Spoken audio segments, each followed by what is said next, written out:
So have you ever heard someone say, I love you, but I'm not in love with you anymore? The question today is, how do we fall in love again after drifting so far apart? This question was sent to us by John and Lindsay in Dallas. Fun fact, Dallas, the Big D, the largest city in North Texas. Did you know that the population of the Dallas-Fort Worth Metroplex area is 7.8 million people? That is greater than the population of 36 states.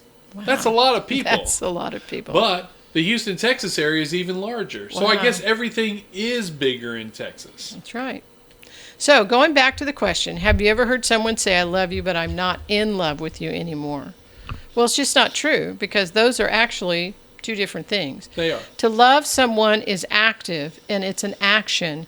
It's a decision you make to love someone, and it's a decision that you need to make daily over and over again. To love is intentional. To be in love with someone is just the feeling, and to follow your feelings is troublesome because our feelings can be deceptive. The heart can be deceiving, so we are better served to think about what we're doing and not just follow our feelings. Feelings are best viewed as indicators and not dictators. Hey, Debster, do you know what happens when two eels fall in love with each other? No, I don't. They develop eelings for each other. Okay. Wow. Let's be serious, though. In the Bible, Jeremiah 17:9 says, the heart is deceitful above all things and desperately wicked. I think what Jeremiah is trying to tell us is, let's not be deceived. We need to be intentional. Who can save your marriage? You can save your marriage. Who can save your marriage? Okay.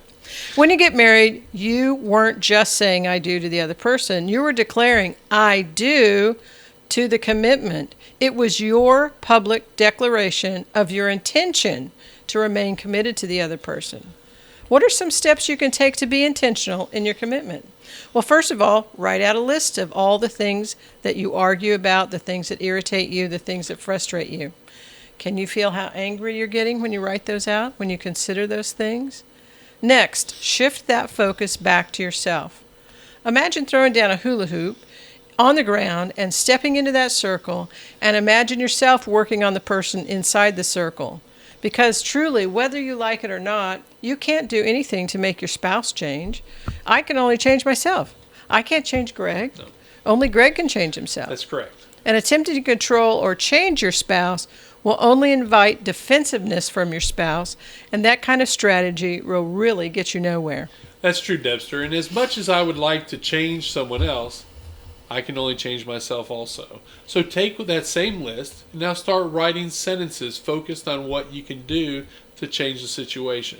For instance, how can I change the way I talk to my spouse? How can I change the way that I act? And how can I act more loving towards my spouse? For most of you, just hearing me say that has brought up some resentment towards me. And we're not even married. Your question is, why should I have to do all the work? What if they don't want to try to change?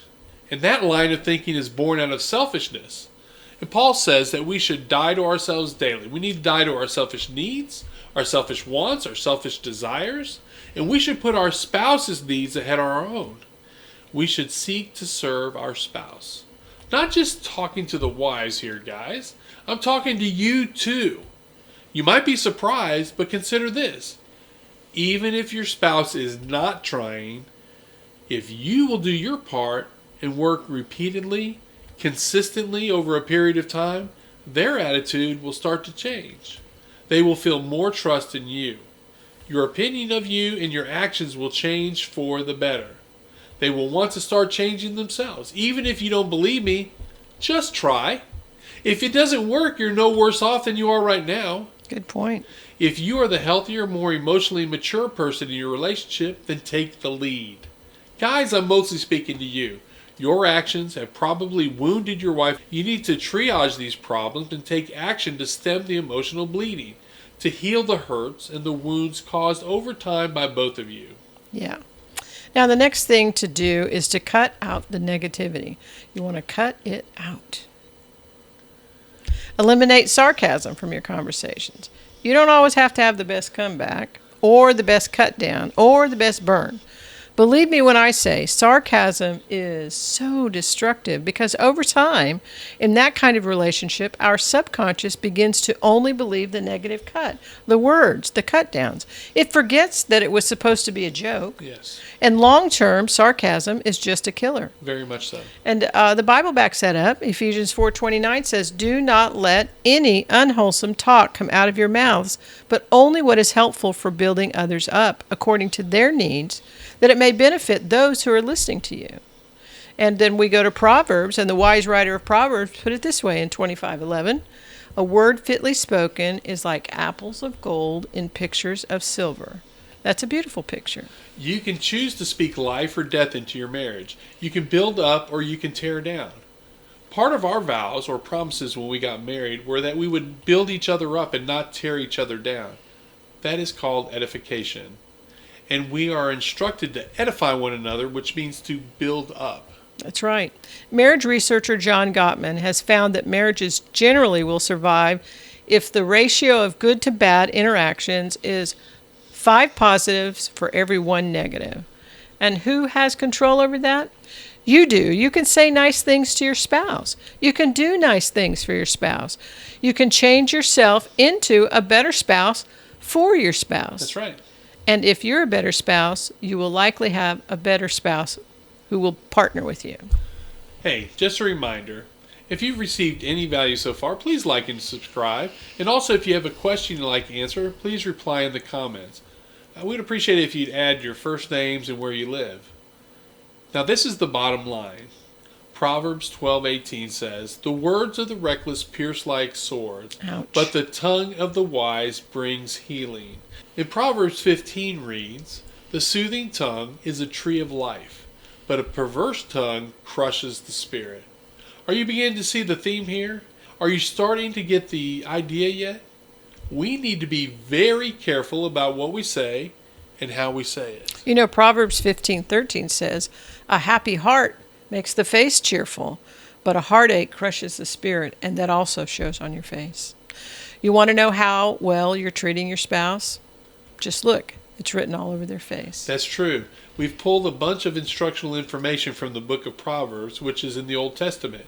It is filled with so much information on how to live and how to live with others. If you really want to start reading into Proverbs, just take the day that it is today, such as if it's the 19th, and just start on Proverbs 19, and then you can read one book of Proverbs each day, and you'll have that whole chapter, and that corresponds with a little bit of daily wisdom. Yes. So, we've come to the question, how to revive the love in your marriage. Well, as with so many other things we want to master, just go back to the basics. Now, the Green Bay Packers, which won the very first Super Bowl, and they came back to practice the very next year. And what did the legendary coach, Vince Lombardi, say to the world champions?